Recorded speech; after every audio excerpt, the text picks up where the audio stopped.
Այսօր նոյեմբերի 11-ն է, օրը երեքշաբթի Ռեոփեն մեդիայի ուղիղ եթերում իր աշխատանքն է սկսում Ռի-Նյուզ լրատվականի առավոտվա թողարկումը, տաղավարում է Լուսինե Ղարսայանը, բարի լույս։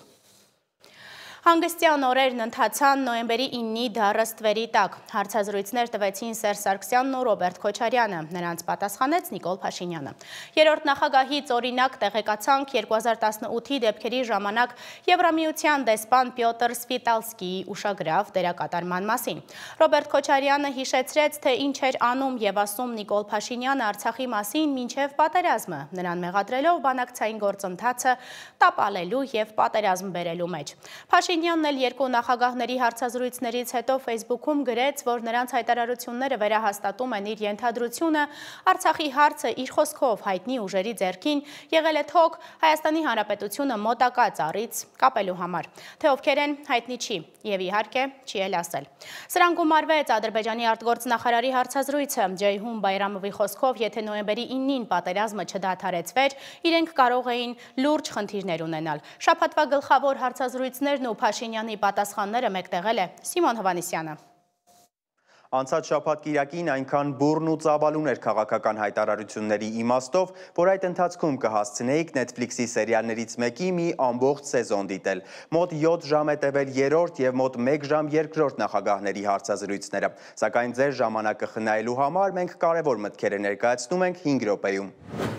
Ստեղծեցին իդեալական պայմաններ պատերազմը սկսելու համար։ Սերժ Սարգսյանն ու Ռոբերտ Քոչարյանը հիմնական մի քանի պատճառ են ընդգծում, թե ինչու Ադրբեջանը սանձազերծեց պատերազմ։ Երկու նախագահների խոսույթում էլ բանակցային գործընթացի փակուղի մտնելն էր։ Նրանք մեղադրում էին Նիկոլ Փաշինյանին դա անելու համար, ինչը ուղեկցվեց դաշնակիցների հետ հարաբերությունների վատացումով եւ բանակի մարտունակության անկմամբ։ Բանակցային գործընթացի ձախողումը բերեց նրան, որ ոչ մեկը չդատապարտեց Ադրբեջանին, մեր կողքին ոչ մեկը չկանգնեց։ Ամենանդեպս հրապարակային։ Բանակը թուլացած էր, ուրեմն պատերազմում հաղթելու հավանականությունը շատ ավելի մեծացավ, քո դաշնակիցների հետ հարաբերությունները փչացրել ես, ուրեմն իրենց ուղղակի միջամտության հավանականությունը եւս փոքրացավ։ Հիմա այդ քայլեր կարող են անել միայն անպատասխանատու մարդ կամ եթե դա չի արվել դիտակցաբար, այսպես ասենք, պատերազմը հրահրելու համար։ Ոչ, դաշնակիցներն էլ էին 3 մատի կոմբինացիա ցույց տալիս, մատնացույց անելով երկու հանգամանք։ Առաջին ՀՀ ՀԱՊԿ անդամ լինելը, երկրորդ այն, որ տրամադրվող միջոցները կարող են տեղակայվել Հայաստանի Հանրապետության ինքնիշխան տարածք չհանդիսացող տարածքներում։ Մենք էլ որտեղից ինչ հնարավոր էր դա էինք փորձում ձեռք բերել, փորձում արդիականացնել։ Իդեպ այդ պահին Հայաստանի Հանրապետությունում գործող ամենաբարձրաստիճան ձեր նշանակած զինվորականների խորհուրդներին ու ռեկոմենդացիաներին ի պատասխան։ Նախկին առաջին դեմքերը նաև հիշեցնում են, որ պատերազմի հանգամանքները քննող մի ամբողջ հանձնաժողով էր ստեղծվել ազգային ժողովում, որի եզրակացությունը սակայն այդպես էլ չներկայացվեց խորհրդարանում։ Ինչու Ադրբեջանը պատերազմ սկսեց։ Երրորդ նախագահն իր մյուս վարկածն է ասում։ Ադրբեջանական եւ թուրքական հետախուզությունները շատ լավ տիրապետում էին մեր բանակում տիրող իրավիճակին եւ տեսնում էին, որ մեր բանակի մարտունակությունը բավականին ընկել էր։ Փաշինյանը երրորդ նախագահի պնդումներին իրեն բնորոշ լեքսիկոնով է արձագանքել։ Իմացել ես, որ բանակի փոխարեն Բաքից շլանգով բենզին ու սալյարկա քաշելու համակարգ ունես 2018 թվականի դրությամբ եւ ոչ թե բանակ։ Սերժ Սարգսյանը մի քանի այլ պատճառներ էլ է առաջ քաշում պարտության համար, ասում է մոբիլիզացիան լավ չի արվել։ Հետո իրենց հետ համագործակցություն չի գնացել։ Օրինակ Արայիկ Հարությունյանը իրեն չի ընդունել, անգամ երբ վատ կանխատեսումներ կային։ Չեմ կարծում, որ ինքը ընդհանրապես ընդունակ է խորհուրդ լսելու։ Չեմ կարծում։ Ամենից անհասկանալի կետը ինձ համար հոկտեմբերի 18-ին, թե 18-19-ին, երբ Նիկոլ Փաշինյանը մերժեց պատերազմը կանխեցնելու ռուսական առաջարկին։ Ադրբեջանը համաձայն էր եւ Նիկոլ Փաշինյանը մերժեց հստակ իմանալով, որ պատերազմը պարտվելու է, որովհետեւ գլխավոր շտաբը զեկուցել է ուղղակի, որ պատերազմը շարունակելու ռեսուրս բանակը այլևս չունի։ Ես զարմանում եմ, ինչպես է հնարավոր մի քանի ժամում կորցնել հակաօդային պաշտպանության միջոցների կեսը։ Անհնար է։ Ինչ կա չհասկանալու, ձեր թողած հոփ համակարգը ոչ թե առանձին վերցրած միջոցները, այլ ընդհանուր առմամբ հոփ համակարգը մետալալոմ էր։ Բառից բուն իմաստով մետալալոմ։ Իսկ դաշնակիցները մեզ 3 մատի կոմբինացիա են ցույց տալիս դրանք նորացնելու հայցերին ի պատասխան։ Ձեզ էլ էին 3 մատի կոմբինացիա ցույց տվել, հակառակ դեպքում 2018 թվականի դրությամբ մետալալոմի փոխարեն այլ բան արկա կլիներ։ Բացատրությունը հետևյալն է։ Բանակի մարտական պատրաստության խնդիրներից բացի երկրի առաջին դեմքերը նաև բանակցային փաստաթղթերին անդրադարձան։ Մասնավորապես Սերժ Սարգսյանը խոսեց 2019 թվականին առաջարկված տարբերակի մասին։ Ըստ էության դա նույն փաստաթուղթն է, որի մասին Փաշինյանն ասում էր։ Ուղղված էր Հայաստանի Հանրապետության նախագահին, իսկ ինքը վարչապետ է։ Կարծում եմ, որ ինքը նախ մանրամասն չի կարողացել սկզբից տիրապետել բանակցային գործընթացին, որովհետև զուտ միայն փաստաթղթեր ընթերցելով դժվար էր համոզվել, թե այդ փաստաթղթերը ուր են տանում կողմերին։ Ես մի քիչ այլ կերպ էի պատկերացնում։ Կարծում էի, թե տվել են փաստաթուղթ, որը ընդունելի չի մեզ համար։ Բայց բանից պարզվում է, որ այդ փաստաթուղթը որպես բանակցությունների հիմք հանգիստ կարելի էր օգտագործել։ ՍՍՆ էլի խոսել է բանակցային փաստաթղթերի մասին։ Հետ չնեղվեց բանակցային պատմության առանցքային թղթերը ներառյալ 2019 թվական դասավորել եմ։ Հիմա սքան ենք անում ու մինչև տարվա վերջ հրապարակելու եմ։ Արանքներում դնելով նաև մի քանի հրապարակային թղթեր։ Նաև քո գրած մի նամակն է մեջը դնելու, որ չմտածես առ եմ համարում, որ զարթնես ՏՊԼ-ին ու ՔՌ-ին էլ խաբար արա։ Հարցազրույցները միայն 44-օրյա պատերազմի մասին չէին։ Ռոբերտ Քոչարյանը խոսեց նաև օգոստոսի 8-ին կնքված փաստաթղթի մասին։ Իհարկե ասում է դա ավելի վատն է, քան նոյեմբերի 9-ին ստորագրվածը, բայց պետք է փորձել մեկ այլ պայմանագրով սրա կատարման երաշխիքները ստանալ։ Նիկոլ Փաշինյանն ամփոփել է երկու զրույցն էլ։ Իր համար վերահաստատել է, որ Ղարաբաղի հարցը որոշ ուժերի ձեռքում եղել է թոք Հայաստանի Հանրապետությունը մոտակա ծառից կապելու համար։ Սիմոն Հովանիսյան, Reopen Media։ Վարչապետ Նիկոլ Փաշինյանը Պաշտպանության նախարարությունում հանդիպել է զինված ուժերի ղեկավար կազմի օպերատիվ հավաքի մասնակիցների հետ։ Վարչապետի աշխատակազմից հայտնում են, հանդիպման ընթացքում Փաշինյանը կարևորել է բանակի շարունակական արդիականացումն ու այդ ուղղությամբ հետևողական քայլերի իրականացումը։ Այդ համատեքստում անդրադարձ է կատարվել զինված ուժերի զարգացման ռազմավարական տեսլականին, անվտանգության նոր միջավայրի գնահատմանը, արդյունավետ կառավարմանը, մարդկային ռեսուրսների զարգացմանը եւ այլ հարցերի։ Պետության ղեկավար պատասխանել է զինված ուժերի ղեկավար կազմին հետաքրքրող հարցերին։ Բաքվում նախօրեին իսկական տոն էին կազմակերպել։ Ալիևն իրեն բոլորովին չէր զսպում, խոսում էր այն, ինչ ուզում էր։ Ռազմական շքերթը անցկացվեց հայերին սպառնալու, մեզ նորից թշնամի ու ահաբեկի ճանվանելու, Բաքվում դեռ պատանդ պահվող հայերին ծաղրելու համար։ Այս զորահանդեսը շատ կանխատեսելի էր, որի ժամանակ ցուցադրվեցին նաև վերջին տարիների տեխնիկայի Ալիևի ձեռքբերումները։ Նրան ձայնակցում էին 44-օրյայի ընթացքում Ադրբեջանին ռազմական օգնություն ցույց տված Թուրքիայի նախագահն ու Պակիստանի վարչապետը։ Մանրամասներն իմ գործընկեր Մոնիկա Հայրոյանի ռեպորտաժում։ Ալիևը կրկին նորից եւ եւս մեկ անգամ նոյեմբերի 9-ի իրենց համար հաղթանակի, իսկ մեր համար հայկական տարածքների զավթման օրվա կապակցությամբ հանդես է եկել սադրիչ, ագրեսիվ եւ բացահայտ հակահայկական հայտարարություններով։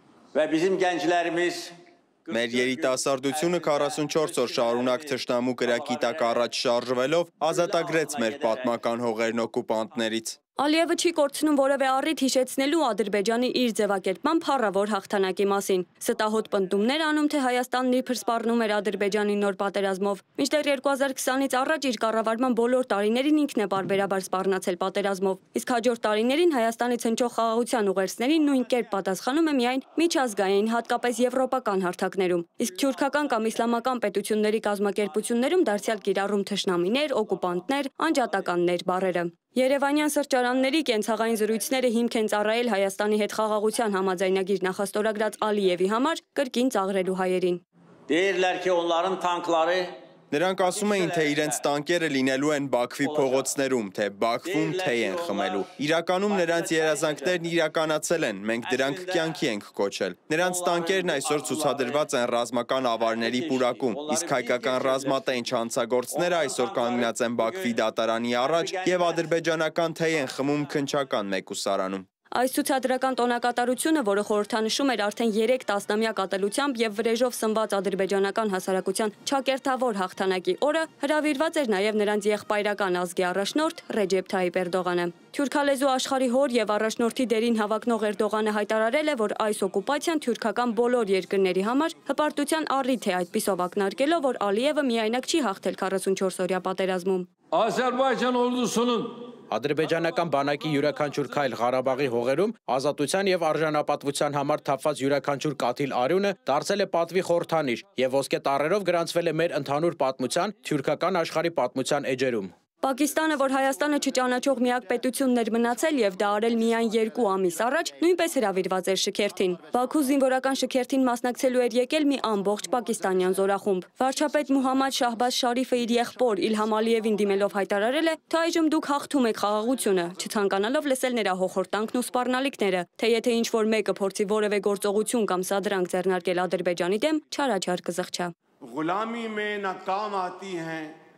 Պակիստանը, Ադրբեջանը եւ Թուրքիան 3 եղբայրներ են, որոնց սրտերը բաբախում են միասին։ Ամբողջ աշխարհը հիացմունքով ականատես եղավ, թե ինչպես Ադրբեջանի Քաջարի զինված ուժերը ազատագրեցին Ղարաբաղը եւ այդ ողջ պայքարի ընթացքում Պակիստանը ժայռի պես կանգնած էր եղբայրական Ադրբեջանի կողքին։ Ալիևն ու Էրդողանը հենց այսպիսի հպարտությամբ են նայում ադրբեջանական նոր զինատեսակներին։ Դրանցից է Վիկինգ շարժական հակաօդային համալիրը, որը նախատեսված է ինքնաթիռների կամ դրոնների դեմ պայքարի համար։ Կայրանավակը, որը անօդաչու կամիկաձե մոտորանավ է եւ նախատեսված է հակառակորդի ծովային օբյեկտներին հարվածներ հասցնելու համար։ Hero 120 անօդաչու թռչող սարքը կարող է երկար ժամանակ պտտվել օդում եւ անհրաժեշտ պահին հարվածել թիրախին։ Sky Striker Block 4-ը թռչող ռումբ է, ինչպես Hero 120-ը, բայց ավելի արդիական տարբերակով։ Icebreaker-ը թեվավոր հրթիռ է հարվածելու համար հեռավոր թիրախներին, ինչպես ցամաքում, այնպես էլ ծովում։ Predator Wolf-ը օպերատիվ մարտավարական հրթիռային հեռավար համակարգ է։ Նոր ռազմական բեռնատար ինքնաթիռները օգտագործվում են զինվորների, զենքերի եւ տեխնիկայի տեղափոխման համար։ GF-17 կործանիչները բազմաֆունկցիոնալ ռազմական ինքնաթիռներ են, որոնք արտադրում են Պակիստանը եւ Չինաստանը համատեղ ծրագրով։ Նույն օրը վարչապետ Նիկոլ Փաշինյանը տեսանյութ էր հրապարակել եւ ցուցադրել հայ զինվորների նոր ընկերոջը՝ հետախուզական շնիկին։ Մեկ օր առաջ էլ հայտարարել էր, որ Հայաստանի քաղաքացիները կարող են կազմել 50 հոգանոց խմբեր եւ տեսնել Հայաստանի վերջին տարիներին ձեռք բերած սպառազինությունը եւ տեխնիկան։ Պայմանը գաղտնիությունը պահպանելն է։ Մոնիկա Հայրոյան, Reopen Media։ Բաքվից վերադառնալու ճանապարհին Էրդողանը հայտարարել է, թե 30 տարվա անկայունությունից հետո Հարավային Կովկասում բացվել է հնարավորությունների պատուհան եւ խաղաղ գործընթացի ավարտը Ադրբեջանին շատ արագ կդարձնի տարածաշրջանում խաղաղության ճարտարապետ։ Հաղթանակից հետո խաղաղության քամիներ են փչում, մենք որպես Թուրքիա անկեղծորեն ուրախ ենք դրա համար։ Հայաստանի հետ հարաբերությունների կարգավորման գործընթացն իրականացնում ենք Ադրբեջանի հետ լիովին համակարգված, նշել է նա։ Անսովոր էր եռաբլուրը նոյեմբերի 9-ին, պաշտոնյաներ չեն գնացել։ Պատերազմից 5 տարի անց բոլորս դեռ շոկի մեջ ենք, ինչը հասկանալի է, հոգեբանորեն պարզ ու կանխատեսելի։ Շատերի շրջանում գուցե տպավորություն է, թե մնացել ենք նոյեմբերի 9-ում, որ դրանից հետո կյանքն էլ առաջ չի գնում, բայց հավաքական տրավման պետք է հաղթահարենք, այլապես կունենանք հանրային հոգեբանական լուրջ խնդիրներ։ Նոյեմբերի 9-ի հայտարարության ստորագրումից ընդամենը 5 տարի է անցել, վերքը դեռ չի սպիացել, իսկ հիշողությունը։ Այս տարի էլ վարչապետ Նիկոլ Փաշինյանը չայցելեց եռաբլուր, ոչ ստատուս գրեց, ոչ էլ սրտիկով ռիլարեց։ Կիրակի Փաշինյանը Թալինի Սուրբ Աստվածածին եկեղեցում էր, մասնակցում էր պատարագի, որ նվիրված էր ընկած զինվորների հոգիների խաղաղությանը։ Փորձեցինք պարզել արդյոք եղել է որևէ պաշտոնական արարողություն, նվիրված նոյեմբերի 9-ի հայտարարության 5-րդ տարելիցին։ Պաշտպանության նախարարությունը մեզ հորդորեց գրավոր հարցում ուղարկել, դե իսկ կառավարությունից մեր զանգերին այդպես էլ չպատասխանեցին։ 44-օրյայի մասնակից Վանիկ Հակոբյանի հիշողությունը թարմ է։ Այսօրվա պես հիշում է սեպտեմբերի 27-ի Կարմիր կիսալուսինը։ Այդ առաջին կրակոցների ժամանակ ես ու ընկերս ոնց որ հերթապահության էինք, անձնակազմը քնած էր, մենք երկուսով ոնց որ հերթապահում էինք էլի ամբողջին ու ոնց որ արդեն առավոտը մինչև 6-ն էր մեր հերթապահությունը, 4-ից 6-ը 2 ժամ։ Մենք որոշեցինք էլի արթուն մնանք, թե տղերքը մի քիչ հանգստանան։ Առավոտվա 7-14 ժամը ֆիքսել եմ, երբ որ իրանց առաջին դրոնները բարձրացան ու գնացին Ջաբրայելի զորամասի գլուխը վերևը։ Վանիկը պատմում է նոյեմբերի 9-ի երեկոյան երկնքում դեռ դրոններ էին թռչում։ Ոչ ոք չէր սպասում, որ գիշերը նման հայտարարություն կստորագրվի։ Նոյեմբերի 9-ին երեկոյան երկնքում էլի տենց թռչում էին այդ ռակետները, ու չէի մտածում, որ կարող ավարտին հասցնեն այդ օրը։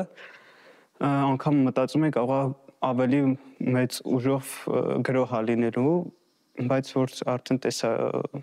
հեռախոսով տեսանք էլի լուրը։ Հոգեբանն ասում է, որքան տրավմատիկ են հիշողությունները, այդքան բթանում են մարդկանց ռեակցիաները, ու հիմա մեր հասարակությունը դեռ մերժման փուլում է։ Այնքան ցավոտ էր այս 44-օրյա պատերազմը, այնքան ցավոտ էին կորուստները, որ մարդը էլի վիճակի չի տանելու կամ վերհիշելու այդ ամեն ինչ, ինքը հուզապես արդեն բավական լցված է, վիճակի չի դիմանալ, որտեղ եթե մի բան էլ կարող է չդիմանա նյարդային համակարգը։ Դե իսկ երբ կընդունենք մեր պարտությունը, հոգեբանը դժվարանում է ժամկետներ ասել։ Նախ ամեն մեկս իր ներսում պիտի ընդունի պարտությունը։ Ընդունման փուլը կարծում չունենք եւ կարող է շատ երկար ժամանակ մենք չունենանք, որովհետեւ ազգային առանձնահատկությունից ելնելով կարող ենք ասել, սա իմ իհարկե սուբյեկտիվ մոտեցումն է, որ ազգը ավելի հպարտ է, շատ դժվար է գիտակցել, որ այո, կարող ենք պարտվել, անձի մակարդակով էլ շատ դժվար է ընդունել, որ դու կարող ես պարտվել։ Երևանի փողոցներում այսօր փորձեցինք մեր քաղաքացիներից հարցնել, հիշում են թե ինչ օր էր երեկ։ Ես որ իմացա Շուշիի հանձնման մասին, ես լացել եմ։ Ես չէի անսպասել էր, լրիվ անսպասել էր, որովհետև մեզ ասում են, որ մենք հաղթում ենք։ Ինչով է նշանավորվեց երեկվա օրը։ Վարչապետը կարծեմ գնացել էր ինչ-որ մի եկեղեցի, այնտեղ 4-ից բաներ անցկացնում։ Կարող է մоральный этический կողմից մեր թասիբի հայկական թասիբի կողմից դա սխալ էր, բայց տվյալ պահի ստեղծված իրադարձության մեջ դա սխալ չէր, որովհետև դա կարող է, եթե դա չներ, ավելի մեծ զոհեր ունենայինք ու ավելի մեծ խնդիրներ ունենայինք։ Չեմ կարող ասել, թե բոլորը հիշեն, բայց ինձ թվում է կհիշեն, դա նույնս ամսաթիվ է, որ ոչ ոք չի կարող մոռանալ։ Ինչպես պատերազմի սկիզբը, այնպես էլ դա ցավալի է շատ իհարկե։ Միգուցե մոռանալն էլ ճիշտ, որովհետև մարդը ունի ինքնապաշտպանական ռեակցիա, եթե ինչ-որ մի բան քեզ խանգարում է, ջնջվում է հիշողությունից։ Մեր զրուցակիցներից մեկն էլ, որ հուզմունքից չցանկացավ տեսախցիկի առաջ խոսել, հիշեց Հրանտ Մաթևոսյանի ծառը պատմվածքից այս խոսքերը. «Հիշողության մեջ ես, ուրեմն վառվում ես, մարդ ես, հաշիվներ ունես, անհանգիստ ես։ Երբ հիշողության մեջ չես, հրեն դաշտում կովնարածում է առանց հիշողությունների, իսկ հորթին 3 են մորթել»։ Անի Հովանեսյան, Մկրտիչ Խաչատրյան, Վարդան Պողոսյան, Reopen Media։ Պատերազմի ու խաղաղության թեման իհարկե գլխավորն է լինելու խորհրդարանական առաջիկա ընտրություններում։ Նիկոլ Փաշինյանն արդեն որերորդ անգամ ասում է, թե Արցախի միջոցով հայտնի ուժերը ենթադրաբար նկատի ունենալով Ռուսաստանը վերահսկում էին Հայաստանի անկախությունը, իսկ հիմա անկախ ենք։ Այս խոսույթը սահուն կերպով տեղափոխվել է այսպես կոչված միութենական պետություն հասկացության վրա եւ ահա առաջիկա ընտրություններում երկրորդ ամենատարածված բանավեճը լինելու է Ռուսաստան, թե Արևմուտք պարզունակ երկընտրանքի շուրջ, բայց թե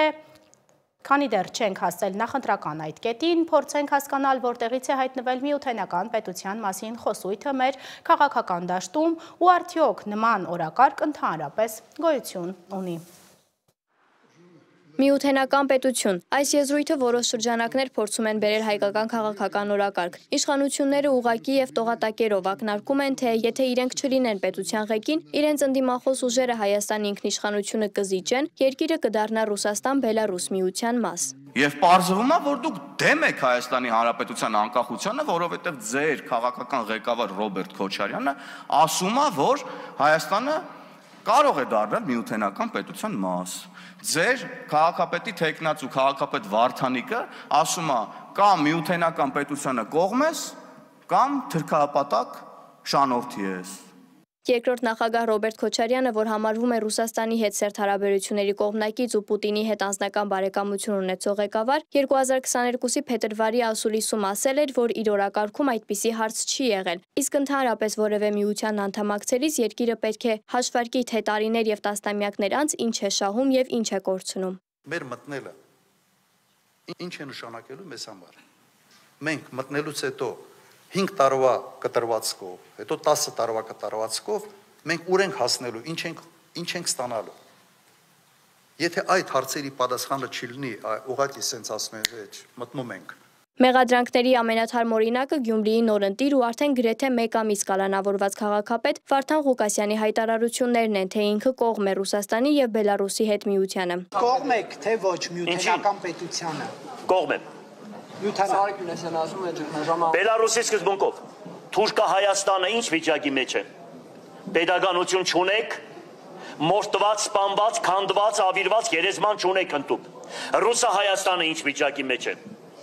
Թուրքը մեր նկատմամբ ինչ է արել,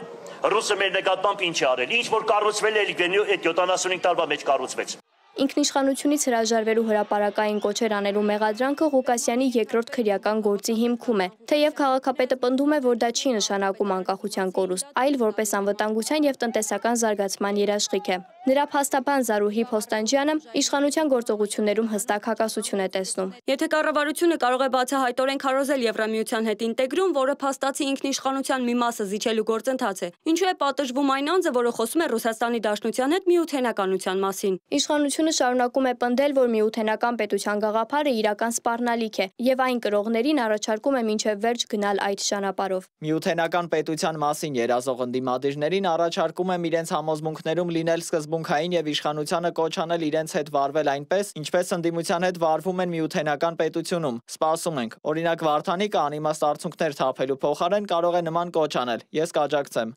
Միութենական պետություն տերմինը հիմնականում օգտագործվում է Ռուսաստանի եւ Բելարուսի միջև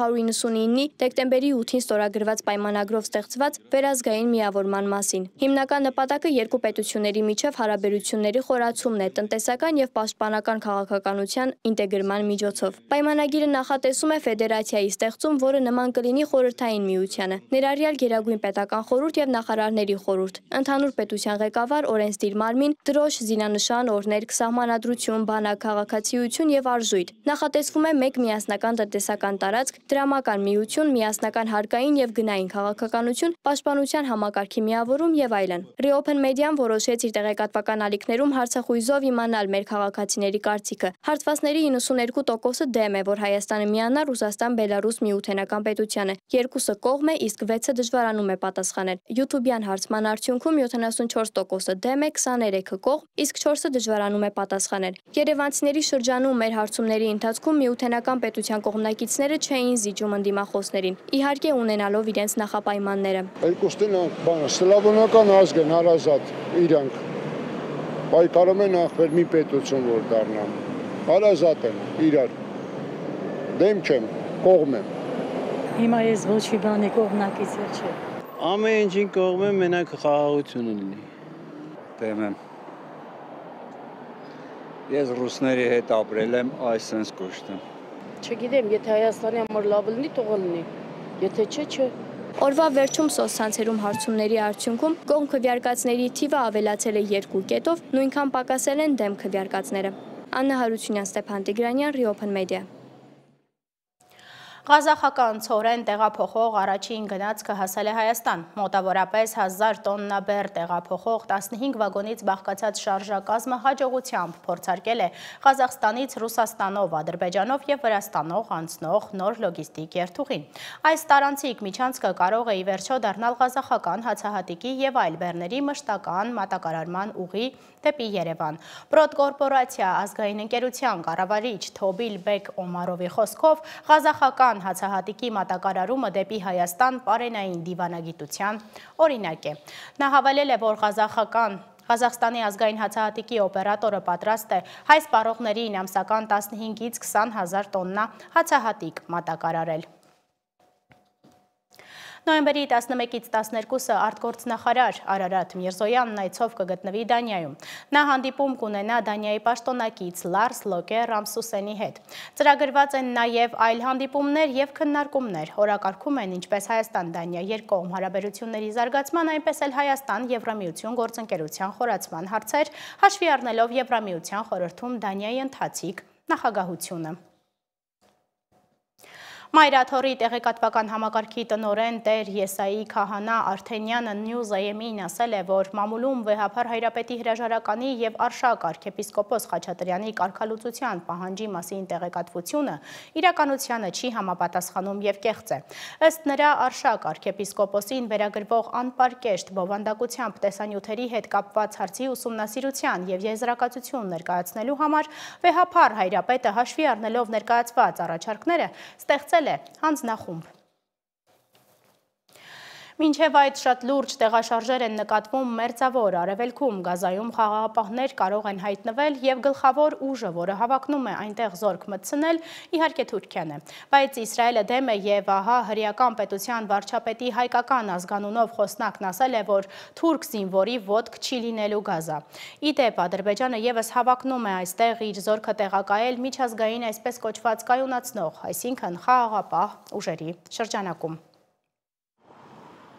Իսրայելի կառավարության խոսնակ Շոշ Բեդրոսյանը հայտարարել է, թուրք զինվորները չեն տեղակայվի Գազայում որպես բազմազգ ուժի մաս, որը նախատեսված է անկլավում իսրայելական զինվորականներից իշխանությունը ստանձնելու համար։ Ըստ նրա, Իսրայելում թուրքի ոտք չի մտնելու։ Թուրքիան ձերբակալման հրամանագրեր է արձակել 37 իսրայելցի պաշտոնյաների, այդ թվում վարչապետ Նեթանյահուի հանդեպ, և ԱՄՆ-ն ճնշում է գործադրում Իսրայելի վրա ընդունելու Թուրքիայի մասնակցությունը միջազգային անվտանգության ուժերին։ Այդ առումով ահա թե ինչ կարող եմ ասել ձեզ։ Մեր երկրում թուրք զինվորներ չեն լինի ոչ ներկայում, ոչ անցյալում, ոչ էլ ապագայում, այդ թվում միջազգային կայունացման ուժերի կազմում։ Թուրքիան 8 մուսուլմանական երկրների շարքում է, որոնք աջակցում են Գազայի խաղաղության ծրագրին։ Խաղաղապահ անձնակազմի մեջ ներառվելու հավակնություն ունի նաև Ադրբեջանը։ Տարածաշրջանում փխրուն հրադադարի պայմաններում տեղի է ունենում աճյունների փոխանակում։ Իսրայելը հաստատել է, որ ստացել է Գազայում պահվող մահացած պատանդի մասունքները, որոնք ըստ պաղեստինյան Համաս խմբավորման պատկանում են իսրայելցի զինվոր Հադար Գոլդինին, որը զոհվել էր անկլավում ավելի քան 10 տարի առաջ։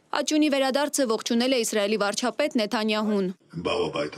Այսօր Հադար Գոլդինը տուն է վերադառնում։ Ես գիտեմ ինչ տանջանքների միջով է անցել նրա ընտանիքը։ Ես գիտեմ նրա հանդեպ կարոտի մասին, որը միավորեց Իսրայելի ժողովրդին։ Եվ այսօր մենք միավորված ենք դրան վերջապես իր ծնողներին, իր ընտանիքին փոխանցելու, նրան Իսրայելում գտնվող իր գերեզմանը բերելու հարցում։ Հրադադարը հաստատվել է երկամյա հակամարտությունից հետո, որի ընթացքում Համասի գլխավորած զինյալները 2023-ի հարձակման ժամանակ գերի են վերցրել 251, սպանել 1200 մարդու, որոնց մեծ մասը քաղաքացիական անձինք են, ըստ իսրայելական աղբյուրների։ Ի պատասխան Իսրայելը սկսել է լայնածավալ հարձակում, որն ըստ Գազայի առողջապահության պաշտոնյաների հանգեցրել է ավելի քան 69000 պաղեստինցիների մահվան, որոնց մեծ մասը քաղաքացիական անձինք են։ Հաստատված անկայուն հրադադարը թույլ է տվել 100 հազարավոր պաղեստինցիների վերադառնալ Գազայի իրենց ավերակ տները։ Իսրայելական զորքերը դուրս են եկել քաղաքային դիրքերից և մարդասիրական օգնության հոսքը տարածաշրջան ավելացել է։ Ապագան մռայլ է և անորոշ, հաշվի առնելով մեր ներկայիս իրավիճակը ամեն ինչ մնում է այնպես, ինչպես կա, մենք զինադադար չենք տեսնում, պատերազմը շարունակվում է և հորիզոնը մռայլ է։ Գազան Աստծո ձեռքերում է, այն ավերվել է, աշխատանք չկա և իրավիճակը դժվար է։ Մենք ուզում ենք, որ նրանք լավ վերաբերվեն մեզ և որ օտար երկրները մեզ հետ լինեն։ Նրանք պարզապես հետևում են մեզ, այնինչ պետք է օգնեն և մեզ հետ լինեն։ Գազայում ձևավորվել են դեղին գծեր, որոնք խախտելու հետևանքով հանգստյան օրերին իսրայելական կրակից մեկ պաղեստինցի սպանվել է, մոտ մեկ տասնյակը վիրավորվել։ Չնայած հրադադարը նվազեցրել է բռնության մասշտաբները, լարվածությունը մնում է բարձր։ Մինչև խաղաղապահ բազմազգ ուժերի ձևավորումն ու տեղակայումը իրավիճակին շարունակում են հետևել միջազգային դիտորդները։ Մերի Դանիելյան, Open Media։ Միացյալ Նահանգներում հասունանում է լուրջ հակամարտություն Դոնալդ Թրամփի և Նյու Յորքի նորընտիր քաղաքապետի միջև։ Նոյեմբերի 4-ին Նյու Յորքի քաղաքապետ է ընտրվել Զոհրան Մամդանին, դեմոկրատ, իսլամադավան 34 տարեկան երիտասարդ գործիչ։ Գաղափարական առումով Թրամփի հակապատկերը, ու քանի որ խոսքը ամերիկյան, երևի թե ամենածանրակշիռ մեգապոլիսի մասին է, առճակատումն այստեղ անխուսափելի է, առավել ևս որ Նյու Յորքն ի վերջո Թրամփի քաղաքն է։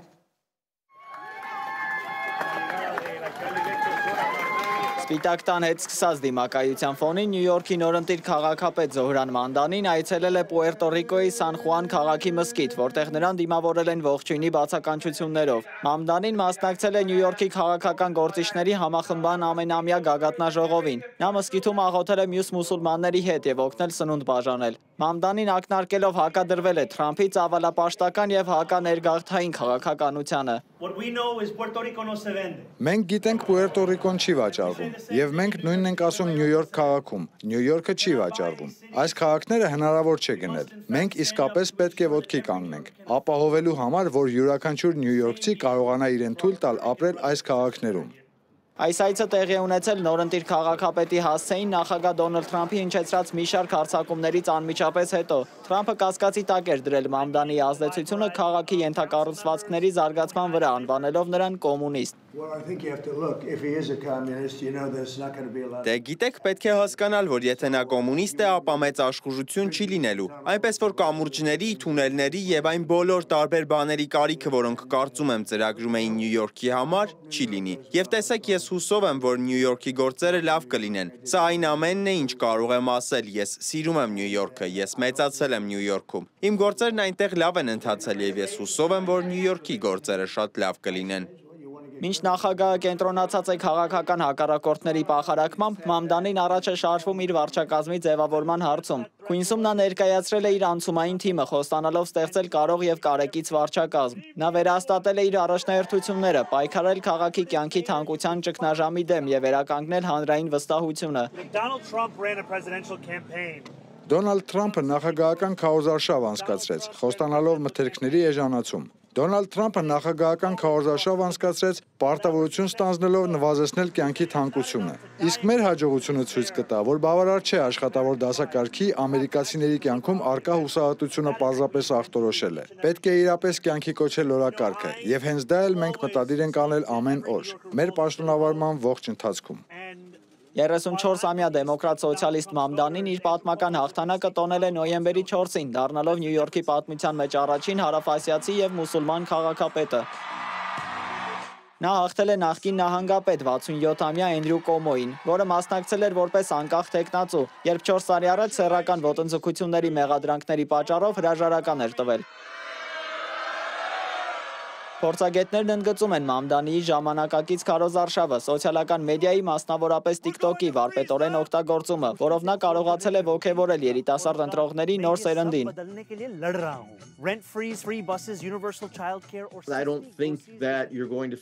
Չեմ կարծում, թե առաջիկա 1-2 տարում ամենուրեք մատչելի բնակարաններ կհայտնվեն։ Այնպես որ Նյու Յորքը մեկ գիշերում չի դառնալու այն դրախտավայրը, որ ցանկանում է Մամդանին, եւ նախագահ Թրամփը դա կօգտագործի ի նպաստ իրեն քարոզարշավի ընթացքում աջակցելով 2026 թվականին առաջադրվող թեկնածուներին։ Մասնագետները փաստում են, որ Նյու Յորքի նորընտիր քաղաքապետի եւ Միացյալ Նահանգների նախագահի միջև այս բախումը վառ կերպով ցույց է տալիս երկրում առկա խորը քաղաքական պառակտումը։ Այս լարվածությունը զուգահեռ է ընթանում համազգային ճգնաժամին, քանի որ կառավարության արդեն 40 օր շարունակվող շատդաունը միլիոնավոր ամերիկացիների առօրյա կյանքը թողնում է անորոշության մեջ։ Կառավարությանը կատվածահար վիճակից կարող է մասնակի դուրս բերել Սենատում առաջ մղվող դաշնային գործակալությունների ֆինանսավորումը վերսկսելու օրինագիծը, ինչին աջակցել են նաև որոշ դեմոկրատներ։ Միայն ավիակարգավարների բացակայության պատճառով կիրակի օրը չեղարկվել է ավելի քան 2800 եւ հետաձգվել ավելի քան 10200 թռիչք։ Դավիթ Գենջոյան, Reopen Media։ Ուժեղ պայթյուն է որոտացել Հնդկաստանի Նյու Դելհի քաղաքի մետրոպոլիտենի կայարաններից մեկի մոտ, ըստ տեղի լրատվամիջոցների մեքենա է պայթել, ինչի հետևանքով զոհերի թիվը հասել է 13-ի, կան բազմաթիվ վիրավորներ։ Պայթյունի հետևանքով այրվել եւ վնասվել է եւս 3-ից 4 ավտոմեքենա, պատճառներն առայժմ հայտնի չեն։ Վերադառնանք Հայաստան, Էլիդա Քոչարյանը նվաճել է Երևանում անցկացվող բռնցքամարտի Եվրոպայի մինչև 23 տարեկանների առաջնության չեմպիոնի տիտղոսը։ 60 կիլոգրամ քաշային կարգի եզրափակչում Էլիդա Քոչարյանը 5-0 հաշվով հաղթել է ռուսաստանցի Անաստասիա Ալեքսեևային, երրորդ անգամ նվաճելով աշխարհամասի չեմպիոնի տիտղոսը։ Իսկ բռնցքամարտիկ Թումաս Թովմասյանը դարձել է Եվրոպայի մինչև 23 տարեկանների առաջնության արծաթե մեդալակիր։ Եվ վերջում հիդրոթերապևտաբանության և մոնիթորինգի կենտրոնը տեղեկացնում է, որ Հայաստանի Հանրապետության տարածքում նոյեմբերի 11-ից 15-ը սպասվում է առանց տեղումների եղանակ, օդի ջերմաստիճանն էապես չի փոխվի։ Երևան քաղաքում ևս սպասվում է առանց տեղումների եղանակ, մայրաքաղաքում այսօր ցերեկը կլինի 18-ից 20 աստիճան տաքություն, իսկ երեկոյան ժամերին կգրանցվի 10-ից 12-ից բարձր։ Այս ժամի համար նախատեսել էինք այսքանը, մեր հաջորդ թողարկումը ժամը 13-ին, ես ձեզ հրաժեշտ եմ տալիս, բարին ընդ ձեզ։